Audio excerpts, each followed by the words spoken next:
Friends, ஒரு அருமையான barfi recipe தான் பார்க்க போகிறோம். அதுக்கு ஸ்டவ் ஆன் பண்ணிட்டு கடாயை வச்சுக்கோங்க.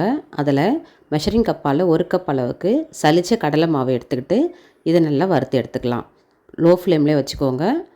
2லேருந்து 3 நிமிஷம் அளவுக்கு வறுத்துக்கிட்டால் போதும். ரொம்ப ஹை ஃப்ளேம் வச்சிடாதீங்க, கடலை மாவு தீஞ்ச ஸ்மெல் வரும். அதனால் லோ ஃப்ளேம்லேயே வச்சுக்கிட்டு ஒரு 2-3 நிமிஷத்துக்கு நல்லா வறுத்துக்கலாம்.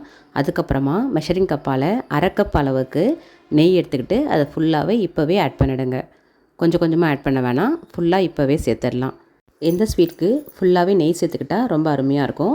ஆயிலெலாம் மிக்ஸ் பண்ண வேணாம், நெய்யே சேர்த்துக்கோங்க. இப்போ நல்லா மிக்ஸ் பண்ணி விட்டுடலாம். நெய் எல்லா மாவோடு நல்லா கலக்கிற அளவுக்கு நல்லா கலந்து விட்டுக்கலாம். இப்போ பாருங்கள், மாவு எல்லாமே இந்த நெய்யோடு கலந்து வந்துடுச்சு. நம்ம சேர்த்துருக்கிற கடலை மாவோட பச்சை வாசனை போகிற அளவுக்கு இதை நல்லா மிக்ஸ் பண்ணி விட்டுக்கிட்டே இருக்கணும். அடுப்பு இப்போது மீடியம் ஃப்ளேமுக்கு மாற்றிக்கலாம். கொஞ்சம் நேரம் கலந்து விட்டுக்கிட்டே இருக்கும்பொழுது இது கொதிக்க ஆரம்பிக்கும். அப்புறமா ஸ்டவ் உங்கள் இஷ்டத்துக்கு கூட்டியோ குறைச்சியோ வச்சு கரெக்டான பதத்தில் வறுத்து எடுத்துக்கலாம். நெய்யிலே கடலை மாவு நல்லா பொரிஞ்சு வந்துடுங்க. அதோட பச்சை வாசனை எல்லாமே சீக்கிரமாகவே குறைஞ்சிரும். இந்த ஸ்வீட் செய்கிறதுக்கு வெறும் கடலை மாவு மட்டும்தாங்க யூஸ் பண்ணியிருக்கோம், வேறு எந்த மாவுமே தேவைப்படாது. இப்போ நல்லா கலந்து விட்டாச்சு. கடலை மாவும் நல்லா பொரிஞ்சு வந்துருச்சுங்க. ரொம்ப நல்ல ஃப்ளேவர் வருது. இதை அப்படியே இறக்கி வச்சுட்டு இந்த ஸ்வீட்டுக்கு தேவையான சர்க்கரை பாகு ரெடி பண்ணிக்கலாம். அதுக்கு ஸ்டவ்வில் ஒரு பாத்திரம் வச்சுக்கோங்க. இதில் நம்ம கடலை மாவு அளந்த அதே கப்பால் 1 கப் அளவுக்கு சர்க்கரை எடுத்துக்கலாம். இந்த சர்க்கரை அளவு கரெக்டாக இருக்கும். உங்களுக்கு அதிகமாக தேவைப்பட்டால் இன்னும் கொஞ்சம் சேர்த்துக்கலாம். அதுக்கடுத்து அதே கப்பால் 1/2 கப் அளவுக்கு தண்ணி சேர்த்துக்கிட்டு சர்க்கரை நல்லா கரையிற வரைக்கும் மீடியம் ஃப்ளேம்லேயே இருக்கட்டும். இப்போ நல்லா மிக்ஸ் பண்ணி விடுங்க. சர்க்கரை நல்லா கரைஞ்சி வரட்டும். இந்த சர்க்கரை சுத்தமாக இருக்கிறதுனால அழுக்கு எடுக்க வேண்டிய அவசியம் இல்லைங்க. 1 கப் அளவுக்கு கடலை மாவு எடுத்தோம். அதே கப்பால் 1 கப் அளவு சர்க்கரையும் 1/2 கப் அளவுக்கு நெய்யும் 1/2 கப் அளவுக்கு தண்ணியும் சரியாக இருக்கும். இப்போ நல்லா சர்க்கரை பாகு கொதிக்க ஆரம்பிச்சிடுச்சு. இன்னும் கொஞ்சம் நேரத்தில் பாகு பதம் வந்துடும். இப்போவும் அடுப்பு மீடியம் ஃப்ளேம்லேயே பார்த்துக்கோங்க. பாகு பதம் தவறிடுச்சுன்னா ஸ்வீட் சரியாக வராதுங்க. அதனால் பக்குவமாக கிட்ட இருந்து அப்படியே பார்த்து பாகு பதம் செக் பண்ணிக்கோங்க. இப்போ நம்ம செக் பண்ணிடலாம். இந்த மாதிரி கொஞ்சம் எடுத்து பார்த்தோம், விரல்களில் ஒரு கம்பி அப்படியே உடையும்.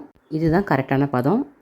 பாருங்கள், இந்த மாதிரி இருக்கும்பொழுதே நம்ம அடுப்பை சுத்தமாக லோ ஃப்ளேமுக்கு மாற்றிக்கலாம். இதுக்கு மேலே கொஞ்சம் வெயிட் பண்ணிட்டா பாகு முருகல் ஆகிடும். அது சரியாக வராது ஸ்வீட் செய்கிறதுக்கு. இப்போ இதை நம்ம அப்படியே எடுத்து ஏற்கனவே நம்ம வறுத்து வச்சுருக்கிற கடலை மாவோடு சேர்த்துடலாம்.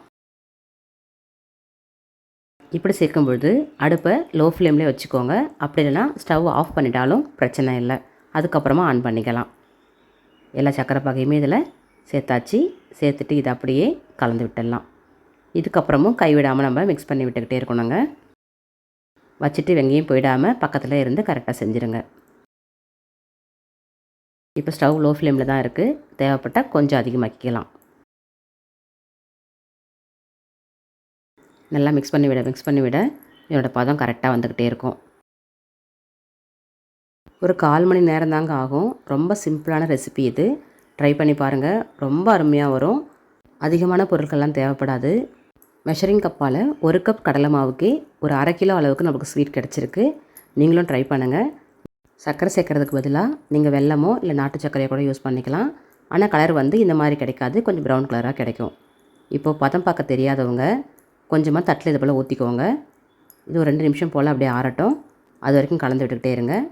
இந்த ரெசிபிக்கு நட்ஸ் எல்லாம் அதிகமாக தேவைப்படாது. கடைசியாக கார்னிஷ் பண்ணுறதுக்கு ஒரு 4-5 பிஸ்தாவை சின்ன சின்னதாக கட் பண்ணி வச்சுக்கிட்டால் போதுமானதாக இருக்கும்.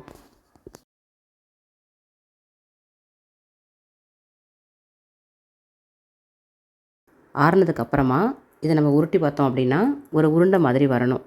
பாருங்கள், இந்த மாதிரி வரணும். நல்லா சாஃப்டாக இருக்குது. ரொம்ப ஹார்டாக இல்லாமல் இந்த மாதிரி பதத்தில் நம்ம இதை இறக்கிடணும். கரெக்டான பதம் வந்துருச்சுங்க. இதை நம்ம அப்படியே எடுத்து ஒரு நெய் தடவின பிளேட்டுக்கு மாற்றிடலாம். நெய் தடவினதுனால எடுக்கும்பொழுது ரொம்ப ஈஸியாக நம்மளுக்கு வரும். எல்லாத்தையுமே அப்படியே சேர்த்துக்கோங்க. இதை பிளேட்டுக்கு மாற்றினதுக்கு அப்புறமா கட் பண்ணி வச்சுருக்கிற பிஸ்தாவை அழகாக தூவிக்கலாம், கொஞ்சம் கார்னிஷ் பண்ணுறதுக்காக. இது ஆப்ஷனல் தான், உங்களுக்கு தேவைப்பட்டால் யூஸ் பண்ணிக்கோங்க. இல்லைனா வெறுமனே அப்படியே ஆற விட்ட கூட கட் பண்ணிக்கலாம். பார்க்குறதுக்கு ரொம்ப அழகாக இருக்கும், டேஸ்டியாகவும் இருக்குன்றதுனால கொஞ்சமாக பிஸ்தாவை நான் துருவி வச்சு இந்த மாதிரி சேர்த்துக்கிறேன். இதை அப்படியே பொறுமையாக தட்டி விடுங்க. நல்லா செட் ஆகிட்டு வரட்டும். ஒரு 1 மணி நேரம் போல் இதை அப்படியே விட்டுடலாம். இது சீக்கிரமாக தாங்க ஆறி வந்துடும், ரொம்ப நேரம் வெயிட் பண்ண வேண்டாம். கொஞ்சம் கதகதப்பாக இருக்கும்போதே நம்ம இதை வந்து பீஸ் போட்டு வச்சுக்கணும். அப்போ தான் வந்து கரெக்டான ஷேப்புக்கு நம்மளுக்கு வரும். அப்புறம் கட் பண்ண முடியாது, அதனால் முதல்ல கட் பண்ணி வச்சுக்கோங்க. உங்களுக்கு எந்த ஷேப் வேணுமோ அந்த ஷேப்புக்கு நீங்கள் கட் பண்ணிக்கலாம். அப்புறம் நல்லா ஆறுனதுக்கப்புறமா எடுத்துடலாம். இதை நான் வந்து ஸ்கொயர் ஷேப் தான் மாற்றிருக்கேன். உங்களுக்கு எது மாதிரி வேணுமோ அதை மாதிரி கட் பண்ணிக்கோங்க. இது நம்ம வந்து கட் பண்ணி வச்சாச்சு. கொஞ்சம் நேரம் பொறுத்து இதை அப்படியே எடுத்துடலாம். பாருங்கள், எடுக்கும்போதே அப்படியே ஈஸியாக வருது பாருங்கள். ரொம்ப சிம்பிளாக குறைவான செலவுலே சூப்பரான ஸ்வீட் ரெசிபிங்க. பாருங்கள் எந்த அளவுக்கு நல்லா தகன்னு இருக்குது. ரொம்ப ஷைனிங்காக இருக்கும். நம்ம நெய் ஆட் பண்ணதுனால சாப்பிட்றதுக்கும் ரொம்ப சாஃப்டாக இருக்கும். இப்போ வாங்க எல்லா பீஸுமே கட் பண்ணி இதை அப்படியே ஒரு பிளேட்டுக்கு மாற்றிக்கலாம். இந்த ரெசிப்பியில் நம்ம ஏலக்காய்லாம் சேர்க்கலை. கடலை மாவு, சர்க்கரை, நெய் அவ்வளோதான். கடைசியில் கொஞ்சமாக கார்னிஷ் பண்ண பிஸ்தா கொஞ்சமாக எடுத்துருக்கேன், அவ்வளோதாங்க. ஏலக்காய் பொடியோ இல்லை எசன்ஸ் எதுவுமே தேவையில்ல. இதிலே ரொம்ப அருமையாக இருக்கும். அந்த நெய் வாசனையும் கடலை மாவும் அவ்வளோ சூப்பராக இருக்குங்க. நீங்கள் ட்ரை பண்ணி பாருங்கள். உங்கள் வீட்டில் எல்லாருமே நல்லாயிருக்குன்னு சொல்லுவாங்க. அந்தளவுக்கு அருமையாக கிடைக்கும். சர்க்கரை பாகு மட்டும் கரெக்டாக நீங்கள் எடுத்துக்கிட்டிங்கன்னா இந்த ஸ்வீட் வேறு லெவலாக இருக்குங்க. செலவும் குறைவு, செய்கிற நேரமும் குறைவுங்கிறதுனால நீங்கள் கண்டிப்பாக இதை ட்ரை பண்ணி பார்க்கலாம். கண்டிப்பாக பாசிட்டிவான ரிசல்ட் கிடைக்குங்க. வாங்க இதை நம்ம அப்படியே ஒரு பிளேட்டுக்கு மாற்றிடலாம்.